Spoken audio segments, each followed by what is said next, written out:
What's the enemy that's keeping us from making this change? What barrier is it that we just have got to knock down?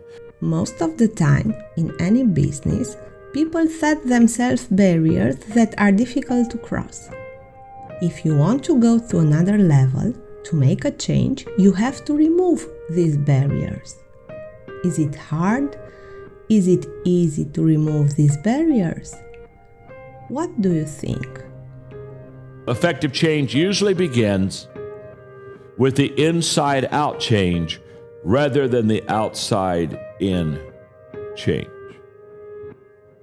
90% of all problems would be fixed and all changes would be positive if we just said we're going to go and work inside out instead of outside in. Now, sometimes outside-in changes are very necessary. If you got a scruffy-looking building, clean it up, obviously. Cleanliness and tidiness. I mean, I'm not saying go back and mess up your building. But what I am saying to you, when you're done painting the building, if you haven't changed the attitude of the people on the inside of the building, it doesn't matter how beautiful it looked. You got that point, didn't you? That's number one. Here's number two. Let go of yesterday so you can go to tomorrow. You've got to let go of yesterday so you can go to tomorrow. Our brains are like closets.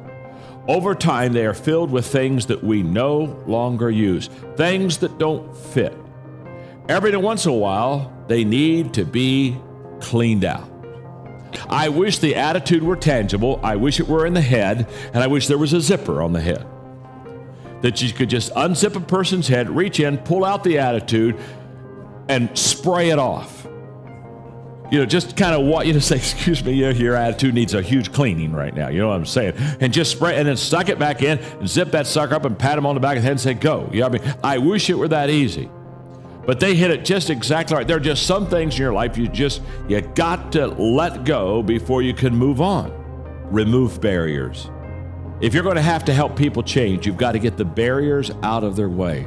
If you're an employee, nothing is more frustrating than to understand the change mission, to embrace the change mission, but to be trapped by barriers beyond your control. Job number one for any leader, this is maybe the most important statement in the lesson. Job number one for any leader in times of change is to start removing barriers that will keep your team from executing the plan. Get the stuff out of the way. For example, if you're a business person and you want to have a customer first culture, okay, if that's the culture you want to do, that's the change you want to create, the first thing you got to do is ask yourself, what are the barriers? What are the barriers that keep us from being a customer first culture? Now, barriers are created by outdated systems, outdated procedures, outdated people, or outdated products. Almost all the barriers will fall in one of those four categories. Here we go. Very important statement, this next statement. The first and most important part of this challenge is to do some serious diligence to clearly define the enemy. What's the enemy that's keeping us from making this change? What barrier is it that we just have got to knock down?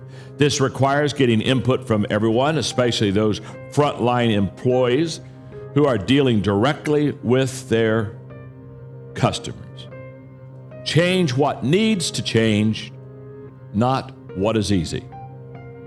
When changes are necessary in an organization, there's a high temptation for all of us to make change that is kind of easy, but not what is needed. In other words, to change a little bit because we won't get nicked too much by that change. And what happens is we make cosmetic changes instead of cultural changes. Cosmetic changes are easier than cultural changes. When what we really need to do is get off the cosmetic changes and fix what the issues really are. Cosmetic changes, very easy. When you got to make changes, you don't do the easy stuff. You do the important stuff. A good leader inspires people to have confidence in their leader. A great leader inspires people to have confidence in themselves. It's a great distinction, isn't it? and an activating belief which allows people to make change, because people will change when they have people only change something that is important to them if they have a high belief that there's a reason for that change. If you want change to occur effectively, you've got to simplify the message. Charles Mingus, here's your quote: "Making the simple complicated is commonplace. Making the complicated simple, awesomely simple, that's creativity." Now allow me to give you communication questions as a leader you got to ask yourself. Number one, do I understand what I'm saying? Because it all starts there. Simplifying the message starts with, do I understand what I'm saying? Question number two, do they understand what I'm saying? Do I understand what I'm saying? Do they understand what I'm saying? Number three, can they tell others what I am saying? In other words, can they go out and tell somebody else? Because if it's good news, it ought to be spread. I mean, what value is it if I figure it out, but I can't tell anybody else? So, do I understand what I'm saying? Do you understand what I'm saying? Can you pass on to others what I am saying? And number four, can others understand what they are saying? There you go, 4 questions.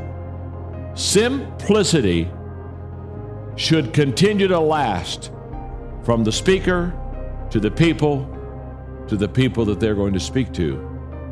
It ought to go 3 generations. And if it doesn't go 3 generations, it's not simple enough. Don't leave for tomorrow what you can start today.